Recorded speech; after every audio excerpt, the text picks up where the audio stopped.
This will just give us as Carle Health another opportunity in a community that we already partner with to become even a stronger partner.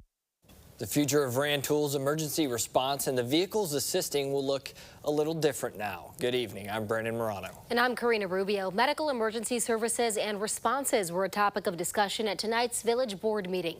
They voted unanimously, making Carle Arrow Ambulance the new EMS provider for the village, replacing AMT. WCI3's Jack Crum is in studio with us. Jack, what are they planning?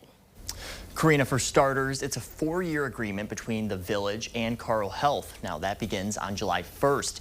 Village officials say it's a true win-win with new resources available to help create quicker responses. Trustee Hall. Aye. Trustee Workman. Aye. Trustee Weathersby. Aye. Motion carries 6-0. Rantoul is changing their provider of emergency services from advanced medical transport to Carle Arrow Ambulance. Village Administrator Scott Eisenhower says Carle's resources and future partnerships with other first responders separated them from the rest.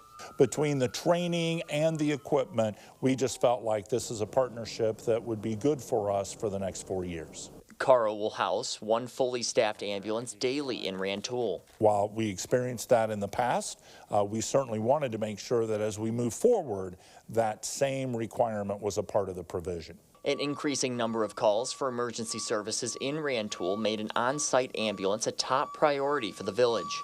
It's very important for us to have that dedicated unit here in our community who are able to respond very quickly. A 4-minute response time versus a 14 or a 24-minute response time truly does mean the difference in some cases between life and death. Jason Hayes is the director of Carle Arrow Ambulance. Having one locally will allow us a better response time, which leads to better outcomes for patients. The agreement puts Arrow as the provider until 2029, something Hayes says will allow the partnership to grow and serve the community.